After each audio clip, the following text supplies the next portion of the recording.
Hi everybody, welcome back to the channel. 2024 is coming to an end. 2025 is around the dang corner. Today we are going to predict what's going to happen in 2025 in the WWE world. I got the old pen and paper here. I got a bunch of predictions. I got a bunch of sets of 3, so it's an easy prediction, a medium prediction, like a hard prediction, kind of like in terms of difficulty, I guess. Now, we're not exactly predicting like matches or too much like, in terms of like a WrestleMania or a Royal Rumble results. It's kind of just like general things. A lot of it admittedly is like hopes and wishes that's going to happen, but a lot of it's just like standard things you'll see as we go of what I think is going to happen in 2025. Then in 1 year, we're going to revisit this list, and then when 2026 is coming up, we're going to see how we did predicting 2025. Does that make sense? Cool. Please leave in the comments your predictions for 2025. What do you think is going to happen? Do you disagree with me? Do you agree with me? What are some things I'm forgetting? And yeah, let's get started here. First one on easy mode, we're going to have John Cena wins a world title. With him coming back for like a year plus and through the WrestleMania season and all this, he's gonna get the 17 time. He's gonna pass Ric Flair. I think that's kind of, it's not the point of his whole retirement tour, but like, I think people would be really disappointed if we didn't see John Cena hold either world title. I don't know if it's gonna be the WWE Championship. We got some Cody stuff in here, I think. My prediction would be the World Heavyweight Championship, maybe. I don't know, world title for Cena. Anyway, moving on. We're not gonna spend too much time on every single one. Medium difficulty under that is Joe Hendry will join NXT officially, sign the contract, welcome to WWE. And yeah, I think for the most part, we won't see him on the main roster in 2025. I think he's kind of established now with the NXT crowd. You could argue, I mean, obviously, I don't know contracts, and I don't know what his contract was like in TNA, and if WWE had the chance or whatever.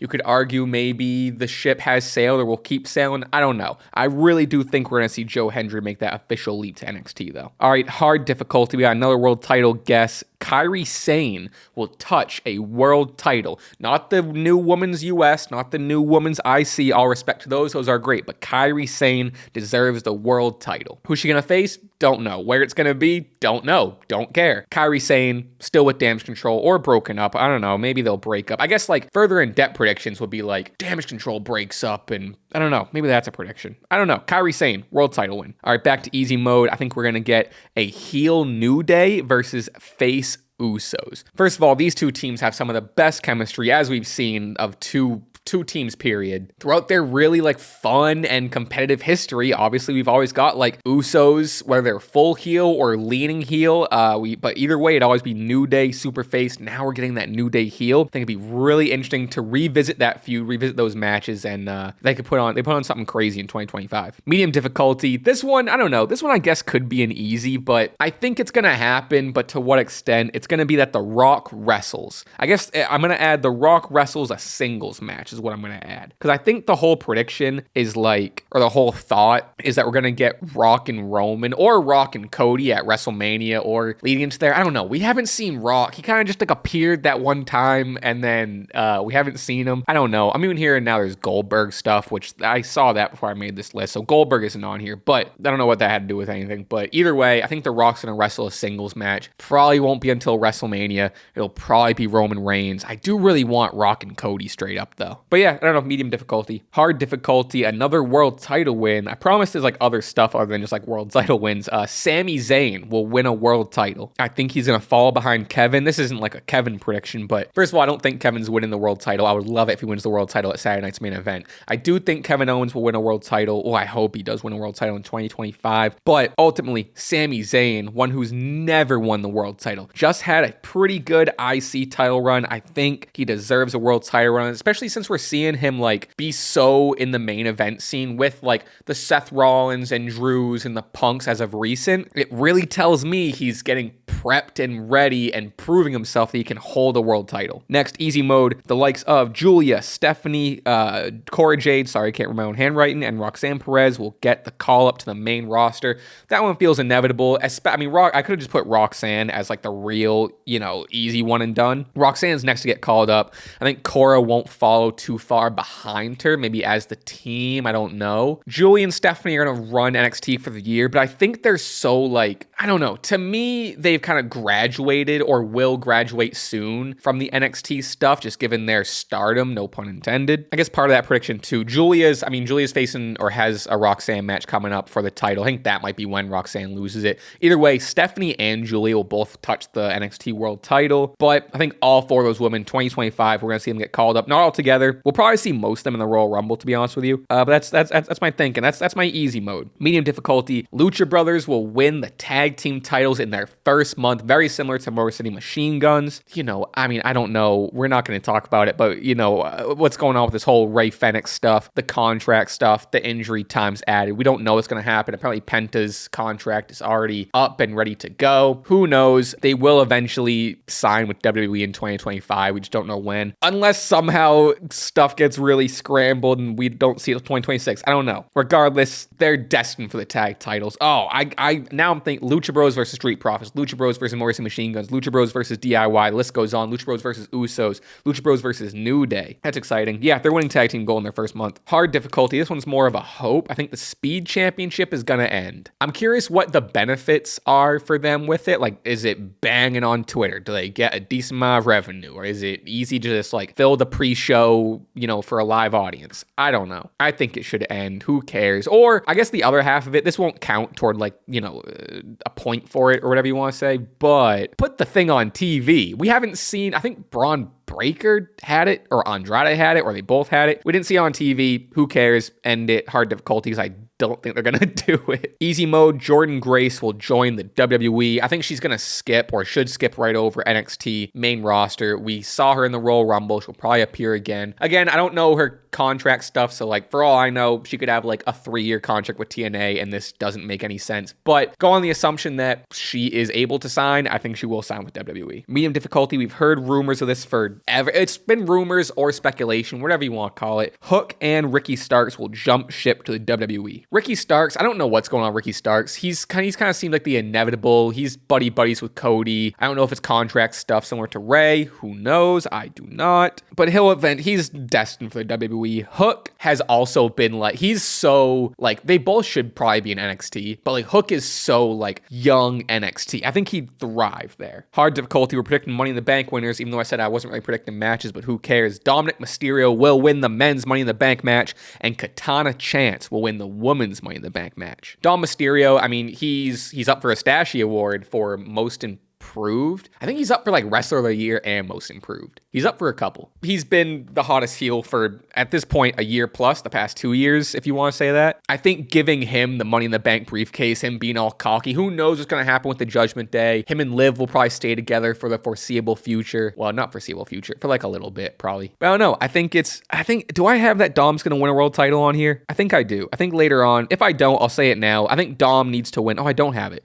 Dom needs to win a mid-card title. I think that'll happen. I don't know. That's a busy year for Dom, but he should win a mid-card title, either US or the IC, doesn't matter. And or Money in the Bank. I don't even know if he's going to cash in and win necessarily, like the world title match. Don't cash in on a mid-card. Well, he could, honestly. He could cash in on a mid-card into like the heel, like whatever, I got a championship. I wouldn't even hate that. I don't know. Katana Chance, I think, is an underrated, her and Kaden Carr, to be honest with you, as a team, but just thinking if they split off as individuals, I mean, Katana Chance really proved herself as a single star in that triple threat match for, what was it, the US or the IC women's tournament, whichever one it was. She's sick. She's money in the bank. I think that'd be cool. Again, that one's more, Katana is more like my real outreach. I think Dom is pretty likely. Katana is really what bumps it in the hard difficulty. I hope though. All right, easy difficulty. Austin Theory will have a face turn. I think that's been speculated for a long time. He's destined to break off from Grayson Waller and, he's got a baby face running him. Medium difficulty, Sheamus will become a Grand Slam champion. We've been teased with him winning that IC title. It's the one title he hasn't won to make him the Grand Slam champion. I really thought he had it, whatever the last pay-per-view was. But I think they're waiting for that big moment. I don't know if it's going to be at a WrestleMania. I don't know, whatever, but that seed is planted for that big moment. I think we're going to see it. It could honestly be easy difficulty, to be honest, but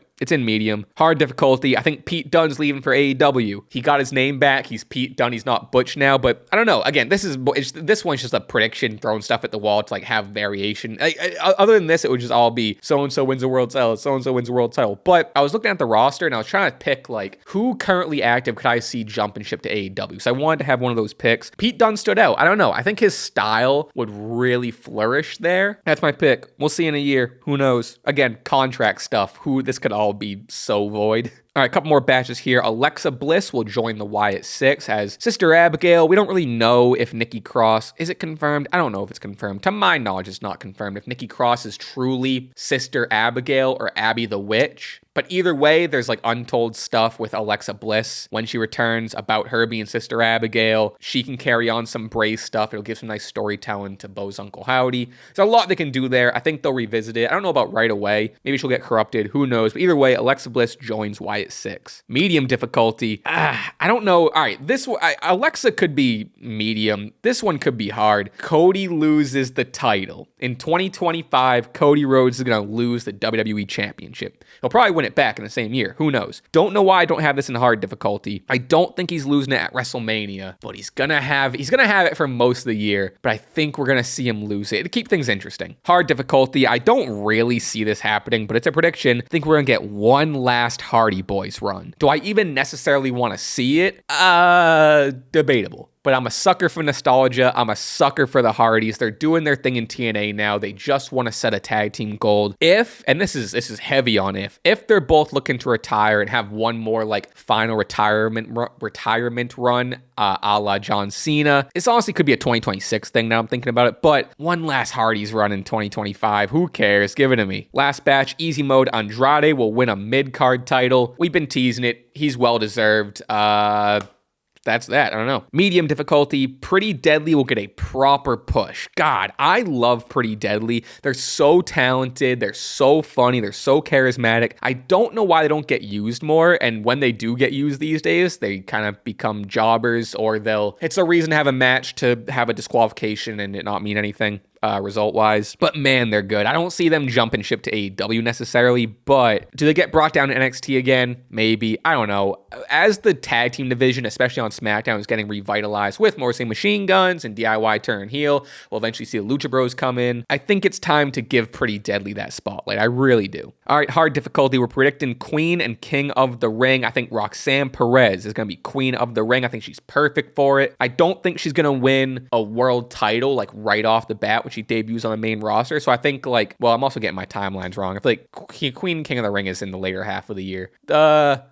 Regardless, whether she wins a title or not, Queen of the Ring, that'd be sick. I think it fits her character as long as she stays heel with that crown. On the other side, King of the Ring, Braun Breaker. He's had a breakout year. Just broke my pen. Just broke my favorite pen. Awesome, cool. Braun Breaker has had a standout year, has had a good, I would even say, pretty great run with the IC title. He did lose it to Jay, then got it back, and blah, blah. We're going to run with him for a while with the IC belt. And I think him graduating to that main event world title picture is winning the King of the Ring. If they still have the same stipulation where the King of the Ring winner goes on to have a world title match, bada bing, bada boom. That's your easy way to get Braun Breaker in that world title scene. All right, we're going to end it there. Those are a lot of my 2025 WWE predictions. Let me know what you think. Let me know what you agree with, what you disagree with, what is way out there, what's likely to happen, and let me know your 2025 predictions, some stuff I didn't say. And yeah, that's the video. Thank you for being here. Please like, please subscribe, do all the stuff, follow me on everything. You get it. Have a good rest of your day. Goodbye. Thanks for being here. Bye.